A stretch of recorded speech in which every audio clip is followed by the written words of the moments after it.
All your base art belong to us. You're listening to Gamers Digest, a podcast where your hosts put the controllers down just long enough to talk about gaming news, rumors, and anything else they can think of. Here are your hosts, Spider-One and Mr. Factastic.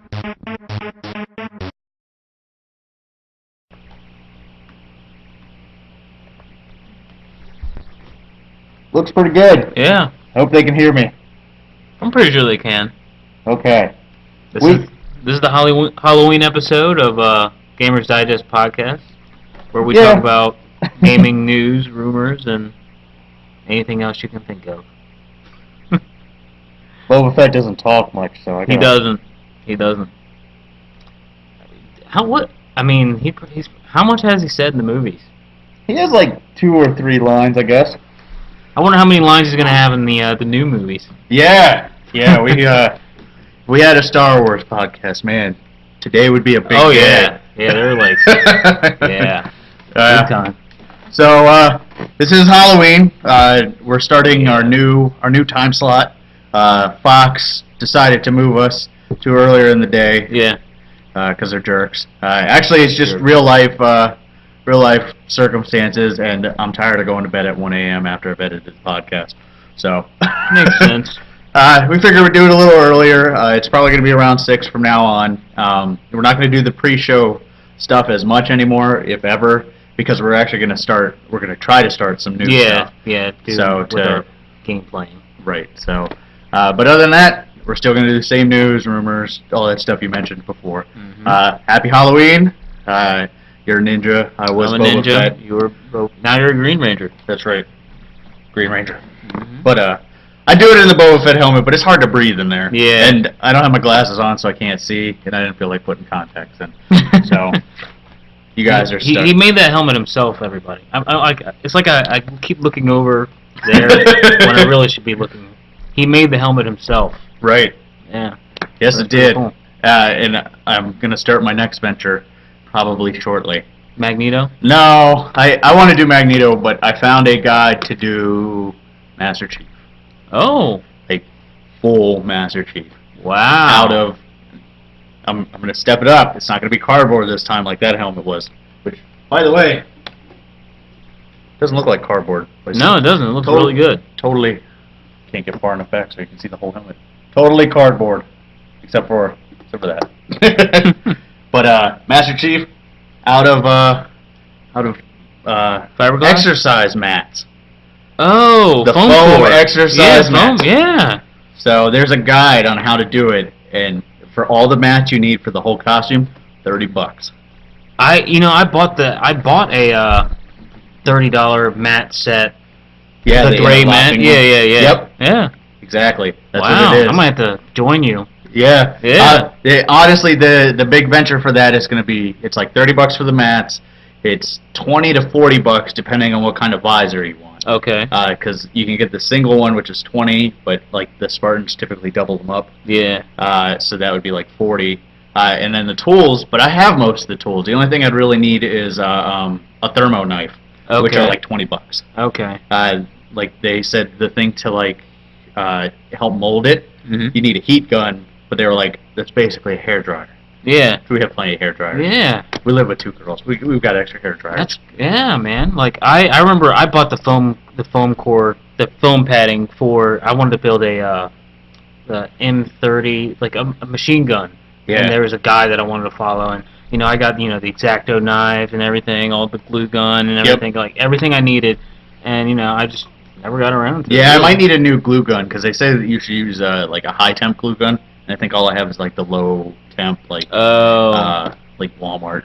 Yeah, exactly. Yeah. So I might have to invest in a good glue gun, but my goal for this is either next Halloween or Otakon. So I've got plenty of time, but I wanna piecemeal it. Yeah, we should document that. Yeah, I mean that's what I did. I'd definitely be down for doing that as well. Because I got the stuff, and I've been wanting to do that. I mean, I bought Dremel and everything. I got this whole tool set because I was getting ready to work on this new film project. Right. And I got all this gear, and then my cast kind of bailed on me. So The problems yeah, exactly. big directors don't have. Yeah, I know. Sucks. Third world director problems. Third world director problems. Exactly. Hashtag that. All right. Well, what did you play this week? I guess we should talk about some games. Yeah, let's talk about some games. I played XCOM, Enemy Unknown, of course, and the original. I always play those two hand in hand now.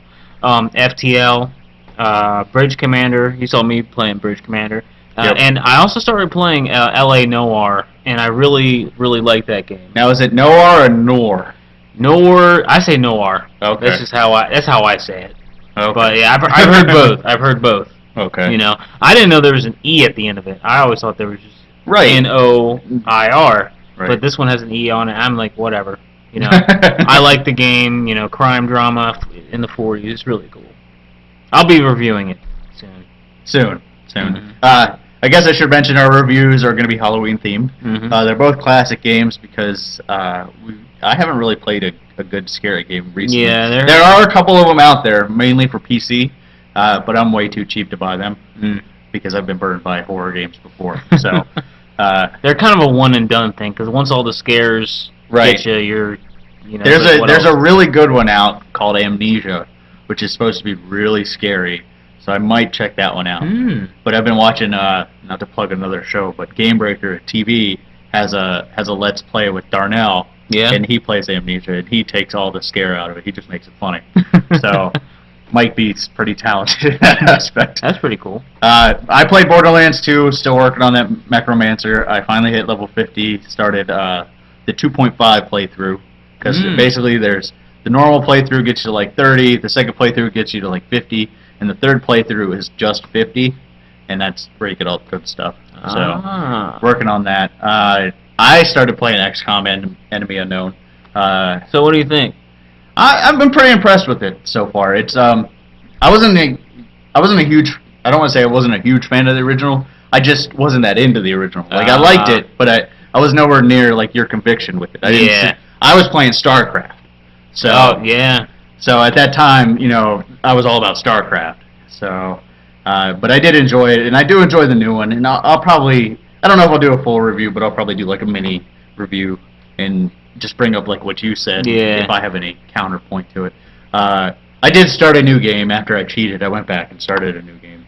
So, because it was just too easy. With the hero characters. Like I started on normal, and then I did the hero characters like on like the 6th mission. And then I played probably like 5 more missions. And I was like, this is just too easy because like one guy could just hit the jetpack, fly all the way up, and shoot every single one of them because he had like all the perks. So once he was all the way up in the air, he could get 2 shots in a turn. He had like the best sniper rifle, and as long as somebody could see the enemy, he could hit them from anywhere on the field. Yep. So that sniper alone, and then Sid Meier has all the telepathic abilities, so anything the sniper didn't kill, the telepath would just decimate. Yeah. So that's pretty. I went back and started over. I made my base in Japan, and I'm not very far. Like I think I just got to the point where I had to capture the energy being. I forget what they're called. Yeah, the Outsiders. Right. And the Outsiders are a new race actually in this game, and they kind of well you haven't beat it yet, so. Okay. All right. So other than that, World of Warcraft. I started doing the normal mode raids last week. We were just watching. There's a lot of raids going on right now because a new one opened yesterday, and you were like, "Oh well, where is your guild?" We haven't killed a boss, so you won't be seeing me stream any of the new stuff. But I might do a stream later tonight of the raid, and hopefully we can kill something. Cool. So we do have a little bit of news this week, and then we have 2 discussion topics. We're going to talk about some of our favorite scary games. We're not really going to rate them as a review. We chose 2 specific games to review, and we'll stick to that. And then, of course, the console wars continue. We're on actually what's considered the 5th generation of consoles, but for us, the 2nd. Yeah. So, I think I got all the sounds up.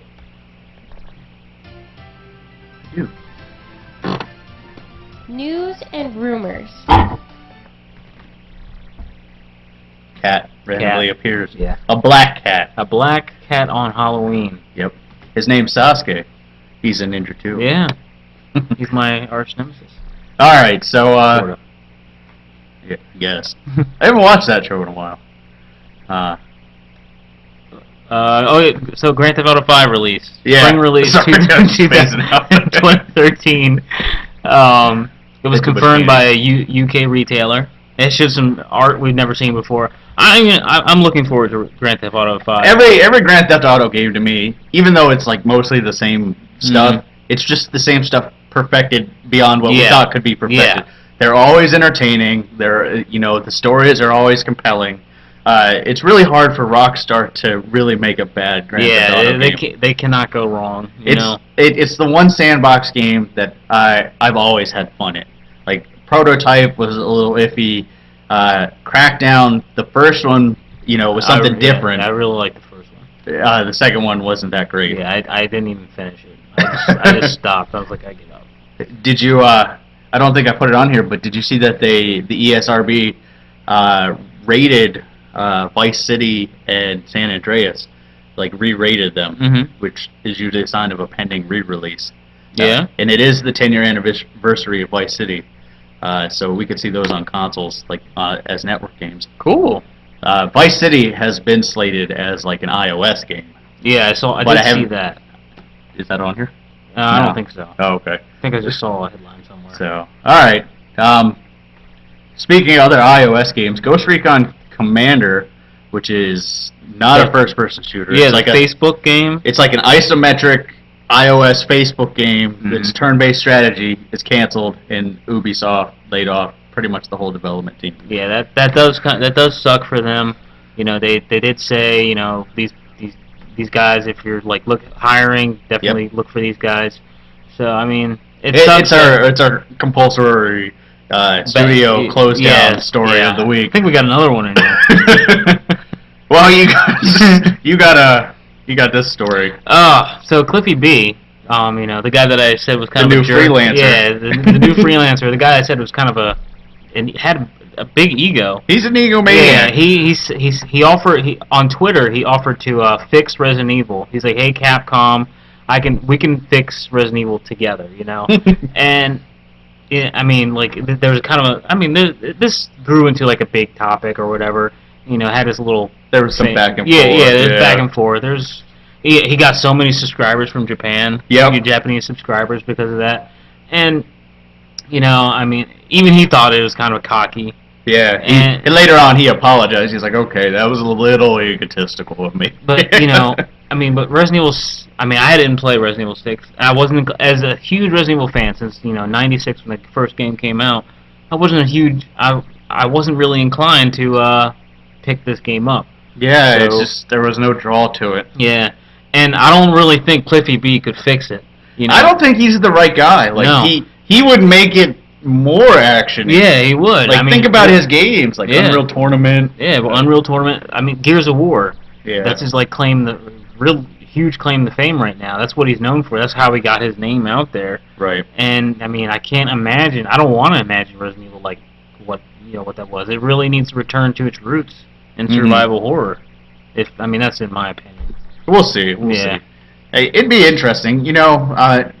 And we say that his specialty is the action games, but maybe that's what they need. Maybe they need somebody who knows action games and can say, this isn't what we want. Like, you never know. Like, there's a lot of directors and stuff that do that. You're like, oh, or even actors who are typecast into a role, and then when they do another role, you're like, wow, I didn't think they were ever capable. Yeah. Like Heath Ledger. True. Heath Ledger, with Joker. What's his name? The funny guy. Tyler Patch Perry. Adams. Oh. Robin Williams. Robin Williams. Yeah, he's creepy. He was creepy. Yeah, he's good as like a creep. Well, moving on. Amazon leaks Skyrim Premium Edition. This is pretty standard for Bethesda, except for the fact that there's no DLC in this there's no DLC. That's kind of weird. But it might have to do with the PS3. Yeah, that's what I'm thinking, because they still haven't put DLC out on PS3. Well, why not they just, screw Sony over even more, right, and just release, these ultimate editions for the other for the systems that these DLC can work. Right, because I'm not gonna rebuy Skyrim if it It's the doesn't. Skyrim you already have. Right. Yeah. I don't want the shirt and the art book that badly. Mhm. My brother would. Yeah, he is the target audience for this Yes. one. So, Well, this one isn't so much a closure. Nah. Kingdoms of Amalur, which closed way back in May and June.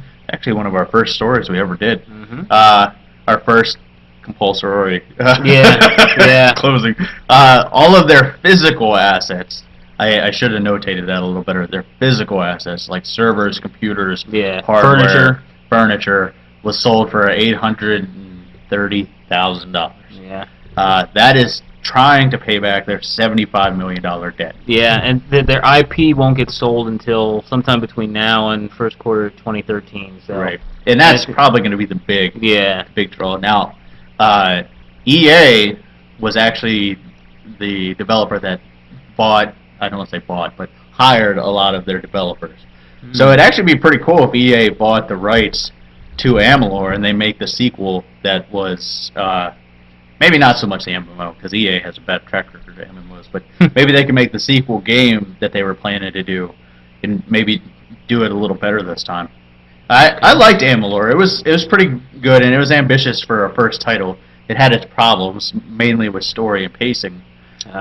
It's kind of like, the best way I can relate it is, it's like Morrowind in a Skyrim generation. Yeah, I could see that. I could see that when I played the demo. Yeah, when I played the demo. The gameplay is solid, but the story is just so loose and open-ended that it's just... The scope for the whole thing? Right. Yeah. So, which Morrowind's a great game, but it's dated. Mm-hmm. It hasn't aged well. Didn't feel up to par. So sort of bad news. Or indifferent news. Yeah, and it's sort of bad, sort of indifferent. So G4 cancels X-Play and Attack the Show. You know, the final episodes will be airing sometime this December. Mm-hmm. And the end of an era. Yeah. Pretty much. G4, we did this story before. G4 is trying to rebrand itself more of like the upscale male TV. Mm-hmm. I guess Spike TV. Yeah, is Spike really low took over. scale. Yeah, Spike TV like stole its thunder, really. Right. You know? Well, Spike TV makes it compelling, whereas like I'd say Attack of the Show and X-Play, nobody I know really talks about them anymore. Nah. Like back in high school when it was Tech TV, that was like the cool thing because it was like, oh, there's a video game TV show. Mm-hmm. You know, that was huge. Now with the internet and stuff. Yeah, exactly. I really YouTube. I really think the internet and like podcasting, Let's Plays, and stuff. People like us are added to the generation of this type of media. Right. You know, this is why Nintendo Power is going out. Right. The magazine. Exactly. Because of stuff like this. I mean, this information is so readily and easily available on the internet that there's no real need to go out. You know, Adam Susser's not on the show anymore, but like Morgan Webb and the other guy, you know, they can easily. That's something that could easily take to the web. Right. Look at like Felicia Day and Will Wheaton and Mm-hmm. Nathan. What's his face? Castle. The guy who plays Castle. Nathan Fillion. Fillion, yeah. Mm-hmm. Look what they've done. And most of them are actually still on major TV shows. Mm-hmm. My pick for like the final episode, Morgan Webb finally announces that she's really a man. Aw, that's so mean. All right, so Minecraft finally topped Modern Warfare for players on Xbox Live Yeah, top and players. FIFA. Yeah, and FIFA. Yeah. I forgot FIFA. FIFA has that overseas draw. Yeah. Yeah. I'm like. There's a lot of U.S. players too, but it's got to be overseas. Mhm. Minecraft topped them all. Yeah, for the final week of October 15th, and I mean, I wonder Minecraft is like the biggest selling Xbox Live game, Mhm. like 4 million copies or whatever. I mean, that's pretty. This is That's pretty substantial, big, you know? Yeah. especially coupled with how much he sold on PC. Mm-hmm.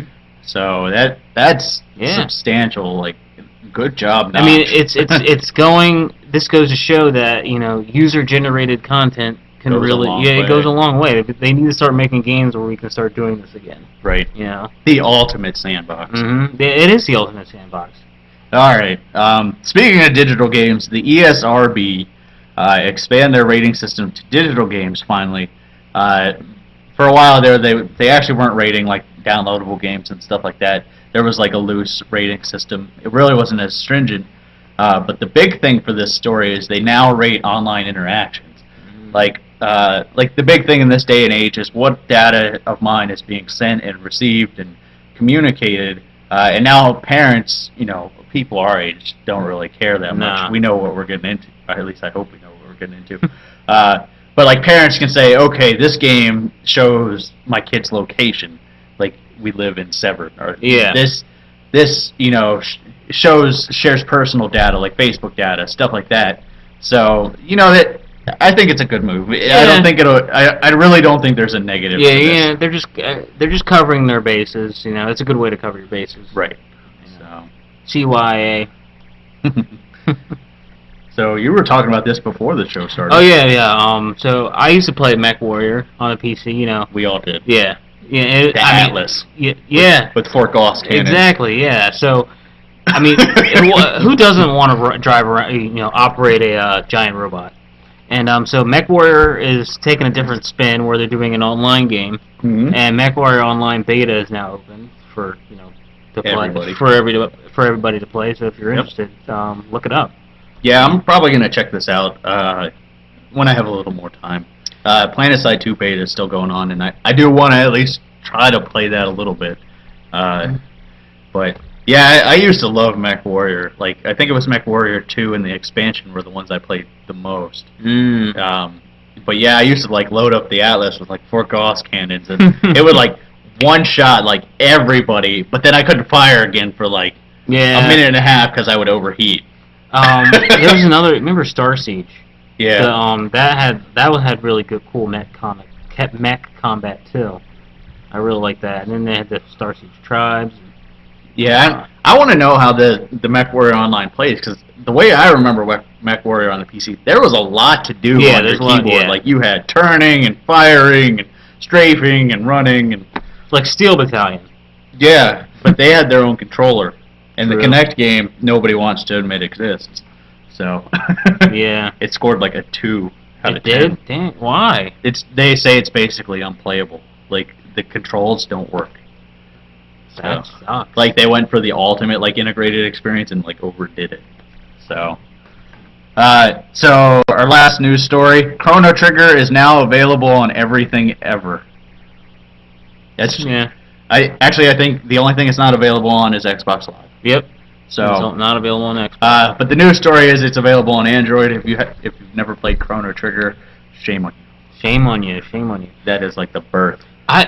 You want to know what? It's strange how this game is still like when it came out. How much was it? Like $30, $40 maybe. $40 probably. 40, yeah, it's still. I mean, it's $10.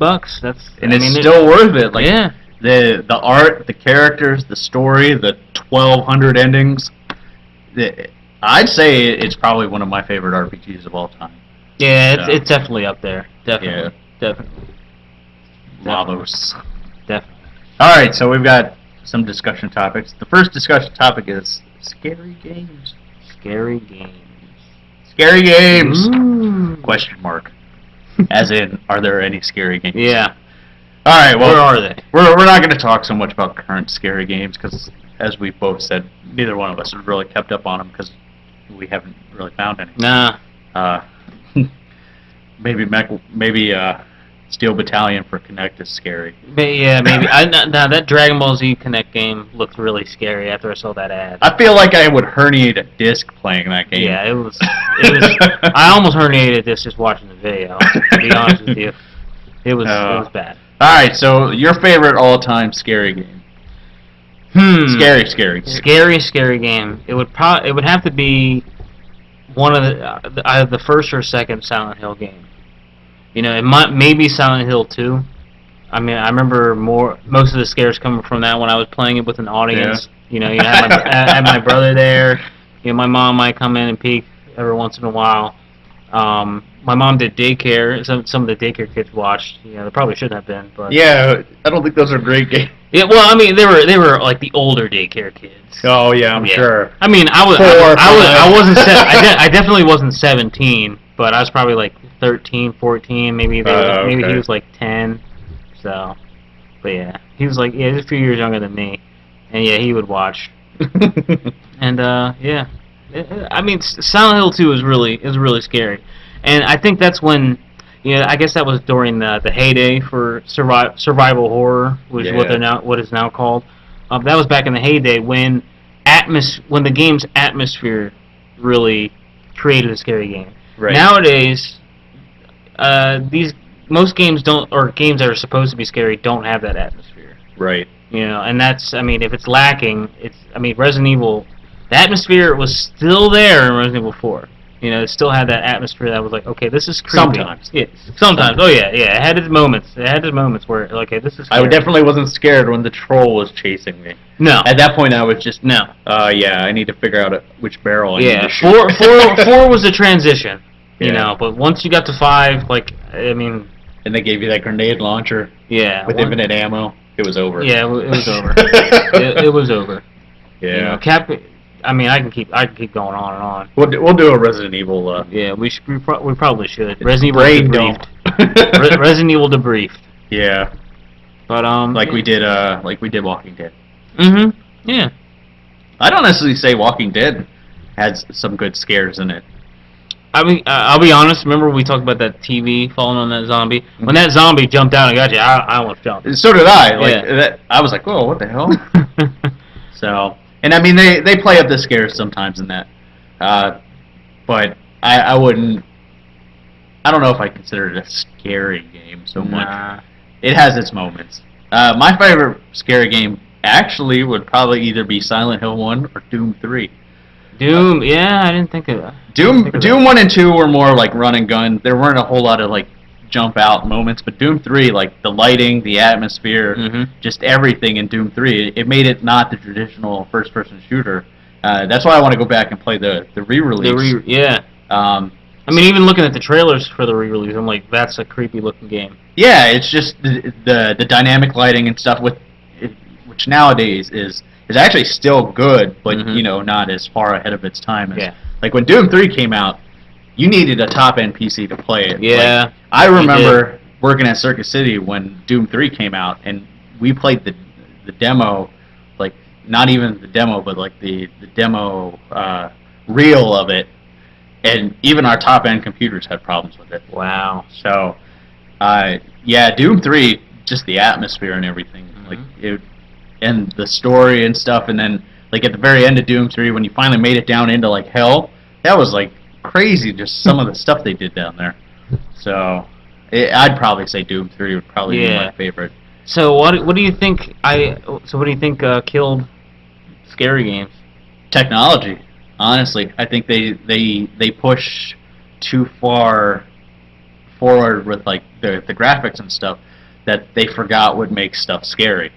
They're relying on birds flying out of the thing and the birds looking real, rather than creating that tense atmosphere, and then birds flying out of the thing. Yeah. So, I honestly think, like, Gears of War, like, that engine, the Unreal 3 and Unreal 4 engine, has huge potential to provide, like, scary games. Yeah. Because we're talking about lighting and stuff, and that could do it. But, yeah, I think it's technology. It could also be demographic. I mean, there may not be a huge draw for them anymore. Yeah, I mean, everybody wants to play the next, shooter, Yeah, they want to play Call of Duty. Call of Duty, Gears of War, and even God of War. Yeah, they become more like Twitch oriented. Let me react to this really quickly. Right. Like even when Dead Space 2 was announced, I remember reading up on it. I was a little worried because like they seemed like they wanted to cater more towards like they said there's definitely going to be scenes where it's going to be scary, but we're going to get to we're going to have some sequences where you feel like in control. Right. Alright. So, next discussion topic is Console Wars Part 2. Console Wars. Last week we did Super Nintendo and the Genesis. And Genesis. I said Master System. That was incorrect. It's actually known as the Mega Drive. Master System was the previous Genesis or previous Sega system that never made it to the States. I caught some flack for that one. Oh. So, but This one is Okay. actually the 5th generation of consoles, but the second in what I consider relevant consoles. Yeah. Because actually before the 4th generation, there wasn't a whole lot of competition, at least in the States. Yeah. So this generation is the Saturn, the N64, and the PSX, otherwise known as the PlayStation. Yes. I remember when it was called the PSX. I had to put that in there just for nostalgia. Nice. Now I think they officially refer to it as the PSO, or the PS0. Oh, wow. Or maybe even... PS1 Yeah. with the 1 spelled out. Yeah. So,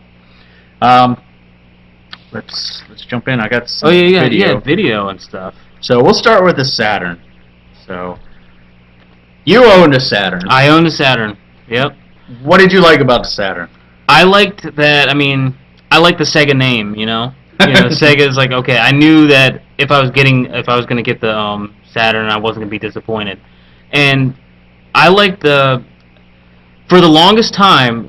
Okay, let me backtrack. I got the Saturn and the PlayStation on the same day. You know, Nice. I got it for Christmas. You know, my first game for the PlayStation was XCOM, but I definitely got more games for the Saturn. For the longest time, I thought the Saturn was a better system than the PlayStation, just because of the games that I had. But here's Shinobi. Yep. Okay, there's Shinobi that I got to play. Shinobi 3 is one of my favorite games on the regular Genesis, so it was cool to be able to play Shinobi again. I liked Clockwork Knight. Yep. Knights. I like the super that they had that funky controller. The first 3D controller. Yep. What else? I mean, Resident Evil. The first time I played Resident Evil was on the Saturn. Well, there you go. Oh, House of the Dead. Yeah, Time Crisis. I mean, Saturn was a good system, and I really liked it. There's not much. Have you ever played the Saturn? Uh-huh. Yeah, I played, back when Blockbusters were still around, we actually used to rent systems, and my dad would rent the Saturn because he really liked Time Crisis and Virtual Cop. Yeah. And I always liked Virtual Fighter. Wait, Time Crisis is the PlayStation. Virtual Cop is Virtual the Saturn. Cop, yeah, Yes, there you that's go. right. Panzer Dragoon. Oh my gosh, I forgot. This isn't the first one though. No. I did enjoy Panzer Dragoon. I liked, I actually really liked Fighters Mega Mix, which was the mix of like all the Sega characters I think I know what you're talking about. in like the Virtual Fighter setting. I actually really enjoyed the Saturn. I never owned one, but I did play a lot of it. Daytona USA. Yeah, Daytona. Like, I remember getting like when I they had a deal or whatever. When you bought the Saturn, you got 2 free games, and it came with Virtual Cop and Daytona USA. yep. So we just had so many more games on the Saturn when I first got it. I had Knights, Daytona, Virtual Cop. Yeah, Knights was always my favorite. What else? There's was there? Daytona. Oh, okay, there's Daytona. I knew that had to be on there. What was the other one? I can't think of it right now, but Power Slave. I really like Power Slave. That was good. And Yeah, Saturn was a pretty strong system. I'd honestly say that it was probably about the same graphic-wise as a PlayStation. Mhm. Once they figured out how to code on the PlayStation. Yeah. Like, initially, like, looking at this now, it's like, oh, this looks stupid. Yeah, these are like the first tier games, the first generation of games out for the system. Right. And initially, the Saturn games did look better. Mm-hmm. But PlayStation eventually picked up, and I mean, you look at some of those PlayStation games later, and, they make this look It also came with this. It came with 3 games. Virtual Fighter. Yeah, Virtua Fighter 2. Nice. Yeah, it came with 3 games. That was actually the first 3D game. So, and when there's a story going around that when PlayStation was in development, they were debating whether or not to go with 2D or 3D architecture, and they actually saw Virtual Fighter, and I said, we got to do 3D. Yeah, and weren't they working with Nintendo, Sony for a while? Yeah. Earlier. Initially, yeah. They were, There's the first Panzer Dragoon. Panzer Dragoon. That's the one I was thinking of. Yeah. So, which that it's Star Fox. Yeah. Yeah, it's Star Fox. It's Sega's answer to Star Fox, but it was done well. Yeah. So, Man, all right. brings back memories. Did they even show Knights yet? Knights is number 1. Okay. Ridge Racer. There you go. Yeah. Knights and Dreams, which is available on Xbox Live now. Yep, the re-release. So, but yeah, Knights was always my favorite because it was different. Like Mhm. it was a platformer that wasn't a platformer. Yeah. It was a side scroller that really wasn't a side scroller. So, but yeah, I loved Knights. Like I could still play that. Like I'll probably pick. Oh, that was an awesome boss. Yep. Oh, there we go. go. It's just gonna break it up again. Okay. That's fine. I can put them together. Okay, so we're on to N64. We stole these top 10s. These are not my top 10, but It's a good mix. So I own an N64. Mm-hmm. Yeah. I think I got an N64 the following year. So yeah. Yeah, I loved N64. Like, it was the multiplayer console. Yeah, it was because it was the first console to come with those 4 slots for the controllers. I mean, that just goes to show how Nintendo was, thinking about, creating a social atmosphere when you're with your gaming. Multiplayer, yeah. And yeah, I mean, it was the first person shooter system. Oh yeah. I mean, look at Doom. Doom on this looks amazing for the time. Oh yeah. So that was in between Doom 2 and Doom 3. So that was pretty good. I remember here it is. I remember the games to have was Turok 2, GoldenEye, and what was the other game to have that you just had to have? Smash Brothers, I think, and Ocarina of Time. Yeah. Yeah, but I mean, there were so many huge games like Mario 64. Yeah.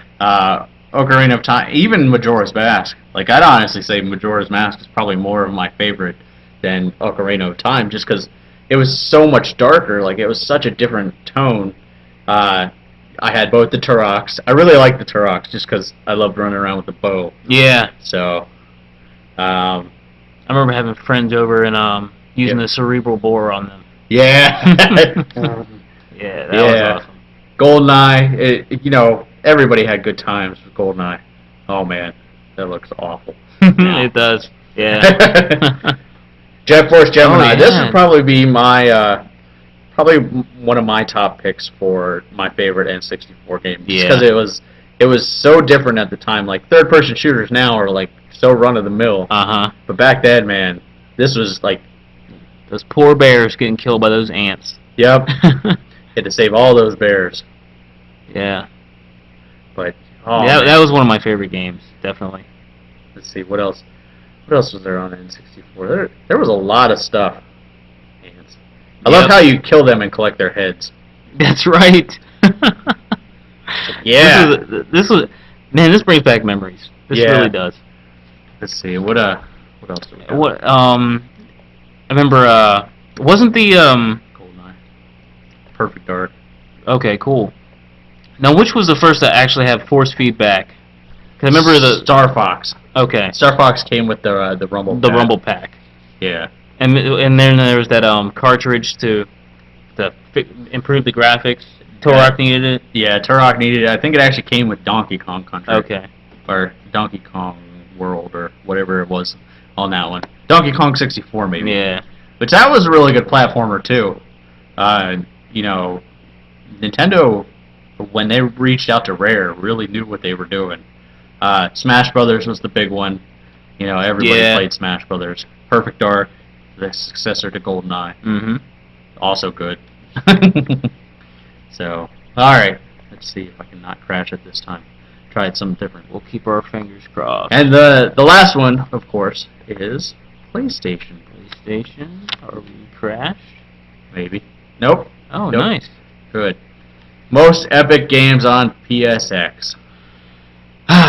So many. There were a lot of games. This is the PlayStation was definitely known for its RPGs. Mm-hmm. They're definitely showing Resident Evil. Yeah, I remember the live action Resident Evil. I was like, oh, it would be really cool if they did a Resident Evil movie. I'd be eating those words if I had known. Go back and kick yourself. Yeah, I go back and just punch myself. Like, don't say that ever. But yeah, Resident Evil's really awesome. Metal Gear Solid. Those are some really standout. I'm thinking of PS2. Yeah. I was about to say Kingdom Hearts. Next week. Yeah, next week. But yeah, my very first game for the PlayStation was XCOM. XCOM and there's another game. It's called Viewpoint. There goes Kenneth's head. This is from Director's Cut. But yeah, really amazing. Resident Evil, all of its sequels. There weren't too many first-person shooters on PlayStation. Not any that I'd say were worth while. No. I do remember a lot of racing games, like Jet Moto, Gran Turismo, Crash Bandicoot. That's not a racing game. Oh, I'm just thinking of random other games. Crash Bandicoot is on this list, though. Oh, it is? Nice. Oh, it's got to be. Crash Bandicoot was like their mascot. Mm-hmm. So. For the longest time. Oh, man, I remember doing Spyro. that. Spyro's on here, yeah. I remember seeing that. But that might not be on this one. That might be on one of the other videos I watched. Oh, okay. So. Vagrant Story. That was an amazing game. You know, I never really played it. Yeah, that was an awesome, like, RPG mix. Let's see what else we got. The big one, though, I mean, everybody knows the big ones. Final Fantasy VII, Final Fantasy VIII. Yep. I mean, you remember this intro sequence? Yeah, it was amazing. I thought they were going to be like, insert disc 2 after this was done. Like, it still looks good. And the way they seamlessly, like, integrated the FMVs with the gameplay. Yep. I mean, nowadays when we look at it, it's like, is this Chrono Cross? Yes, it is. Amazing. That was a little harder to follow than Chrono Trigger, though. Yeah. Didn't make quite as much sense. But Kid and... Mm-hmm. Oh, man. Sarge. Yeah. Or Surge. I just Yeah. called him Sarge. It's guess because my uncle's name. We call Sarge. him Uncle Sarge. Yeah, but the big one, which I actually wanted to get there, was Symphony of the Night. I mean, that Castlevania. Yeah, that like defined a whole genre of games. You know, Super Metroid was like the first, and then like Castlevania, man, the Metroidvania together. You know, Symphony of the Night is still probably one of my all-time favorite games. Xenogears. Yeah. I can't believe none of these people had Xenogears. Yeah, they didn't have Xenogears on the list. That could be because a lot of people are jaded that it was never finished. Like that second True. disc was a huge cop out. So, but man, Castlevania, that game was just insane. What is it, Dino Crisis? Yep. His number one game is Dino Crisis 2. Like I said, highly subjective. So, yeah. I was actually disappointed with the second Dino Crisis game because the first one was survival horror, and then Capcom did the whole action thing where they made it more into an arcadey type game where you see how you're getting points for killing the dinosaurs instead of like trying to just like move the story along. Yeah. So. Oh well. So you weren't kidding. Highly subjective. Mm-hmm. I actually had like 3 or 4 PlayStation videos downloaded, and I went with that one because that one had a good mix. Like a lot of the other like videos were like all RPGs or all platformers or all racing games. So that one had a pretty decent good healthy mix. Which we skipped like the middle numbers. Yeah. Like Castlevania's in there.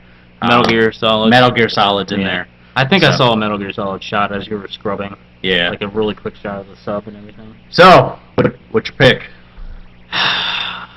You know what? It's gonna be harder. The next round's gonna be the hardest round. Right. I would have to go with the PlayStation. Wait. I forgot one. We forgot about this one. Oh. We forgot about that and the controller. That controller right there has to win, hands down. A trip to the incinerator. Yeah, a trip to the incinerator. Atari Jaguar, amazing system. Nobody bought it. That's why we're not talking about it. Yeah, that's why we're not talking about it. All right, so your vote's for PlayStation. Yeah, I'd have to give it to the PlayStation. Like for me, it withstood the test of time. Yeah. That's what. Like, I mean, for the longest time, the PlayStation just sat there. Yep. Forgot about Tomb Raider. Yep. We didn't mention Tomb Raider. And I'd say after the first year or so, that's when the PlayStation really started picking up steam, and it just kept rolling. And I mean, now it's the powerhouse it is now. Yep. I mean, after all those generations, but really the Sony's PlayStation really it gets my vote. Okay. Yeah. I'm going with N64. Just because without the N64, the next generation wouldn't have had the multiplayer components that they needed to survive. Oddly enough, that's going to play a big factor into next week's, because next week, you got to remember, is the birthing ground internet gameplay. Yeah, it is. For consoles. Yeah. So It's like I already know what my answer is going to be, me too. but I already know what my answer is going to be, but it's a tough one. Yeah. Because Dreamcast, Dream. I love the Dreamcast. Dreamcast was the very first console. We'll get there next. But yeah, we'll save it for next week. Yeah. All right. So our reviews. You are actually going to do Dead Space. Dead Space. Yeah. Oh, I got the old review one there. Wait. That's what we used to look like. Yeah, there we go. All right. I knew I put it on there. Halloween edition. Yeah. So Dead Space. So my review is Dead Space. You got some video here. It is. I did. Dead Space. It was a good game. Just keep talking. It was a scary game. It's a game about you play as a guy who's taking a sorry. You're playing as this character who's on the spaceship, and he gets sent in. This is horrible. I know. I forgot to put it on there because what happened is I put it on there and there was a problem with it, so I had to re-download it. Okay. So we'll, Dead Space. It's a very scary game. In the game, you are on this ship. Oh, here we go. Finally. Yeah. Oh, this is Dead Space, everybody. So, this is probably the scariest game to come out in the last 5-6 years, in my opinion. I'd agree with that. That we've played. That we played. You're on a space station. You're a repair crew that you're sent to the space. It's funny how once the video's playing, I'm able to say what's going on a lot better. You're focusing. Yeah, I have focus. You are sent there's this system where the spaceship is able to crack a planet open and harvest it for minerals, and they find something on this planet that just makes the people on the ship go crazy and turn these weird monsters, and it's kind of like a zombie outbreak without being one. Necromorphs. A necromorph monster outbreak. The atmosphere is really what set this game apart from everything. I mean, if you look at the visuals right here, the visuals were really good. I liked how everything was built, all the HUD and everything just built into your suit. Mm-hmm. I mean, it felt genuine. You weren't they didn't have no arcadey type feel to it.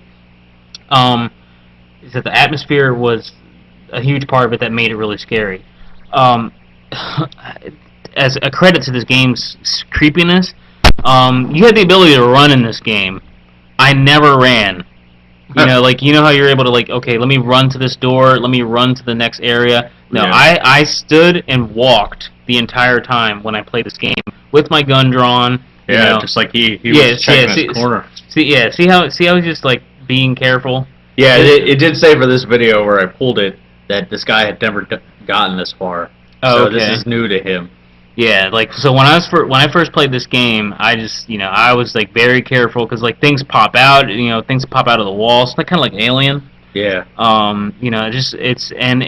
There's no pretense for it. There's no music or no soundtrack or anything. It's all ambience, and it's very scary. I remember when Dead Space 2 was released, the developers had said in their playthroughs, test playthroughs for the game, people would just stop playing it, and they thought it was because the game was bad. It was just because the players were too scared to actually play the game. They didn't feel in control. So that's why they tried to put. I was talking about earlier in the show when they said they were going to try to give you some sequences where you did feel in control. Right. And I mean, it was that much of an issue that they had to kind of address it just because it was just too scary. There are some times where if I think about Dead Space now, do I really want to play it, or do I really want to put myself through that? That's how it was for Silent Hill a long time ago. This game was the first inkling. Another good thing about this game is it's one of the first inklings of survival horror that we've seen in a really long time. Ammo's limited. You really need to conserve your ammunition. Pick your shots. Yeah, pick your shots. Use your melee attack in order to get by. Don't kill them if you don't have to. I mean, this goes into the game. As I said, the visuals are really good. The bad things about this game, like the story was confusing and a little unmoving. Yeah, I didn't care too much. The main characters suffer from Gordon Freeman syndrome, where he didn't talk, but Right. to Half-Life's credit, it wasn't really about his character too much. It was more about the gameplay experience Right, and and it everything. was about the world. The world, exactly. They argue that the world for Half-Life Is the character. is the main character. Yeah. I was gonna say the main character of this game is the atmosphere. Right. The main character of this game is the atmosphere.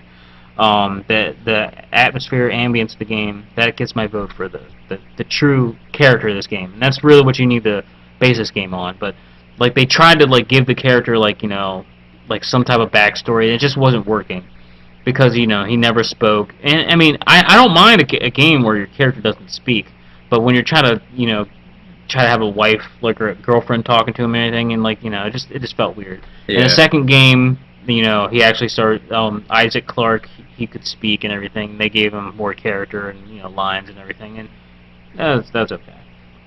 Another thing I didn't like about this game, it did get very repetitive after a while. Once you figured out the rhythm of how things worked, I just walked into a room, all the doors locked, gas is spraying around everywhere. Oh, there's a bunch of monsters coming out. Once I kill them, the doors will unlock. I can go to the next area. I mean, it became clockwork. That was my big problem with this one.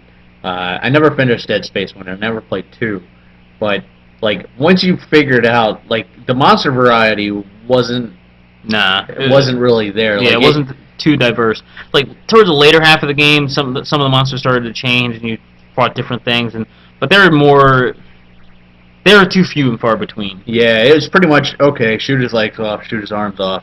Mhm. Okay, shoot him in the head. Yeah, it did get interesting when you got into the zero-G parts of the game, because there's totally no sound at all because there is no sound in space. Right. And it's very interesting where the monsters are trying to get you and everything, and zero gravity. They really improved upon it in 2, the zero-G parts, and really cool. But if I had to give the game a score, typically I would say an 8. An 8 for effort. Really I would want to give this game more of a 7.5, but I mean, for being one of the first true survival horror games in a really long time, it deserves that 8. I'd say that too. It was it wasn't a bad game. No, and No. I'd say anybody probably a fan of the original Resident Evil should probably check it out. Mm-hmm. So This is what Resident Evil should have been. right. So Resident Evil. Excuse me. Everybody knows Resident Evil 2. I was debating whether or not reviewing Resident Evil 3 or 1. 1 was redone Yeah. for the GameCube, so I kind of didn't want to do that one because it's a little more relevant. So I wanted to reach back, and I'm actually going to do Resident Evil 3, which is actually probably my favorite Resident Evil, other than 2. 2 is everybody's favorite. Yeah. So Resident Evil 3, hopefully. Yeah, there we go. Nice. Oh, I remember that scene before every single game. Yep. Well, it had to be, man. Yeah. So Resident Evil 3 stars Jill. She is she a former member of STARS at this point? She was still in Stars. Okay. She was still in Stars at the time. Okay. But, things were just, after, So crazy. yeah, things had started going bad. But Nemesis, that guy right there, man, Yeah. he creeped the hell out of me. Mm-hmm. He broke all the Resident Evil rules up until that point. Because initially you could, if you had zombies and a bunch of crazy stuff coming at you, you can, Just, leave run the room. Yeah, run to the next room. Nemesis, he wasn't playing that. No. He knew how to open doors. Yeah, he knew how to open doors, jump through windows, Yep. crash through walls. So He chased you down. yeah, so pretty much to me, this was the perfection of the old school Resident Evil style in terms of gameplay. 2 kind of had the story elements a little better because 3 got a little muddled near the end. Yeah, it especially did. after the jump. Because Yeah. the way 3 takes place is it takes place actually before 2 and after 2. Yeah. Because there's a point in the game where Jill actually becomes infected Mm-hmm. and passes out, and you actually take Take over Carlos. over Carlos, and he gets her the cure, Mm-hmm. which conveniently there's a cure. Yeah. There was a cure in the second game, too. Yeah, so There's a cure in, everyone. it's not a widespread cure. Mm-hmm. But yeah, I mean, the way Nemesis breaks the rules was just so scary to me. You never knew when he was going to pop up, and you couldn't kill him. No.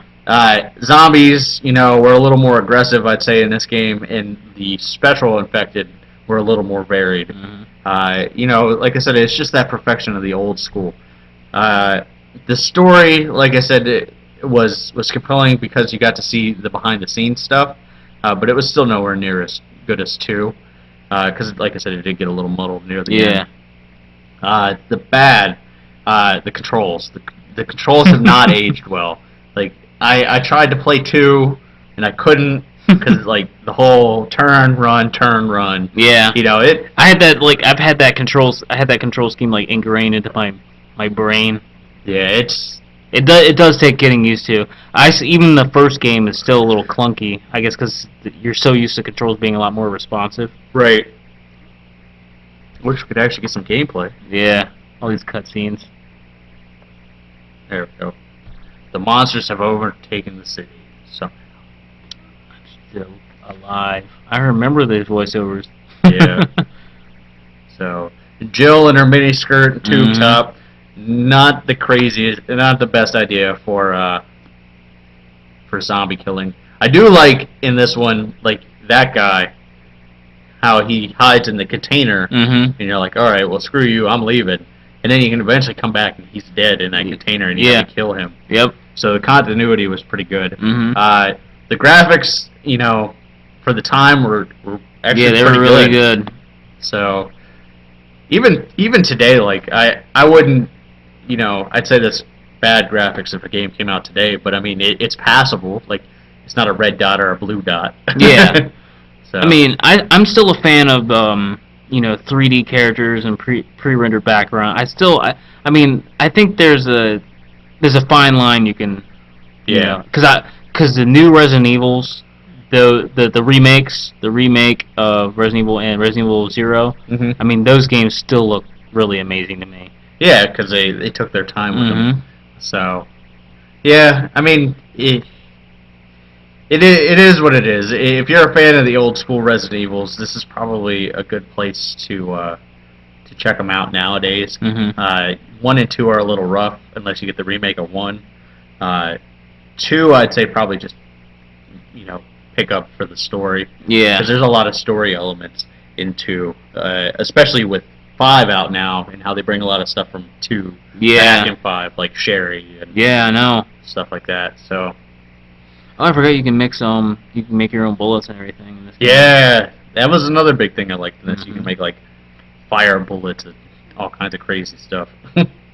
Inventory management. Do you remember that? I do. You don't have to do that too much anymore. And the typewriter. Oh my God, the typewriter. Save spots. Yeah. You needed the ribbon to save. So you only had limited saves.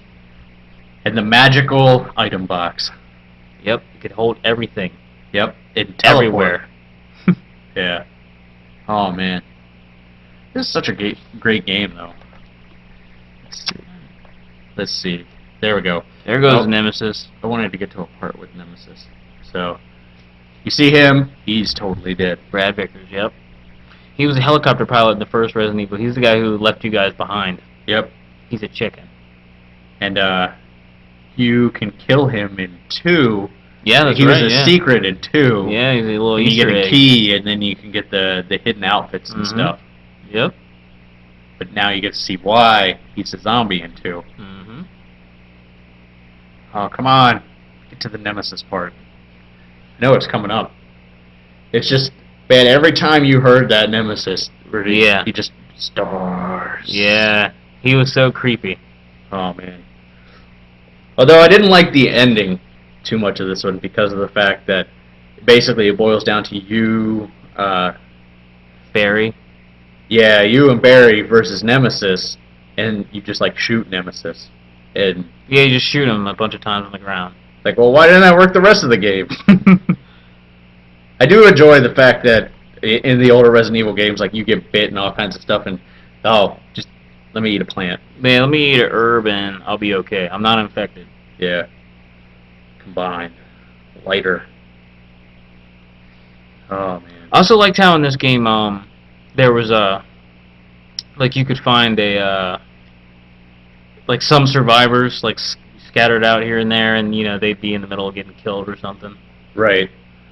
They made it feel alive. I mean, they can obviously do much better these days. Oh yeah, I remember that. Where if you were just the right angle. Mm-hmm. You hear somebody getting killed down the street or something like that. Shoot! The day when you had to conserve ammo. Yep. No, don't shoot him. Just go in the door. Yeah, there you go. Oh, man. This is actually from the GameCube version? Yes. So it does look a little better than it did, but when I saw your Dead Space video, I was like, man, I really got to get something a little better. So here we go. No, it's cool. I'm good. He's after Star Wars members. You have to escape. Oh, that's a big zombie. You know what? Resident Evil 3 was scary.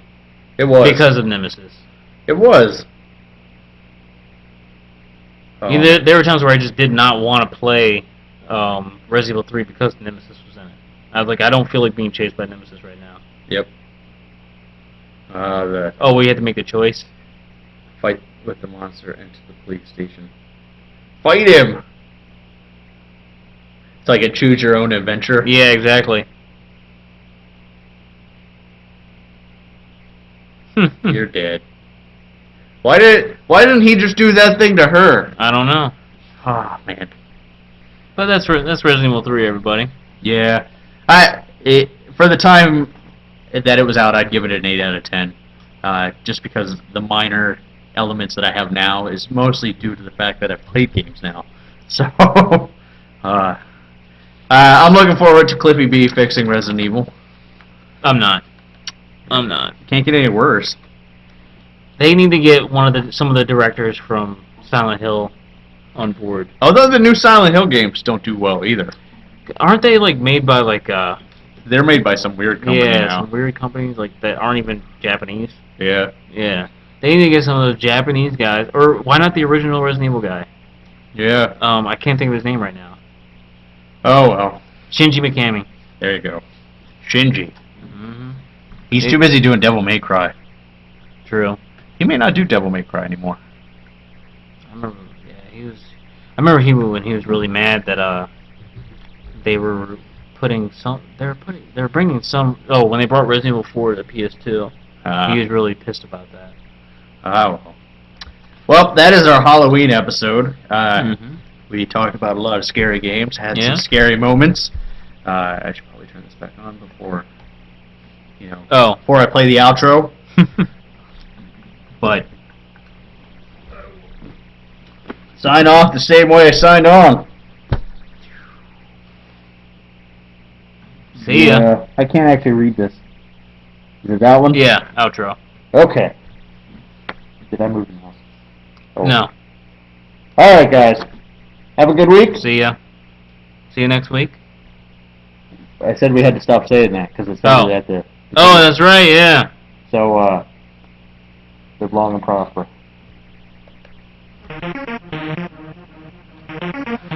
There we go. Gamers Digest is a Spider One and Mr. Factastic production. All characters and games are owned by their respective companies and are used under the Fair Use Law. Check out Gamers Digest at gamersdigest.me, on YouTube under Gamers Digest Podcast, like us on Facebook, and follow us on Twitter at The Gamers Digest. Viewer questions and comments can always be sent to gamersdigestpodcast@gmail.com. See you next week.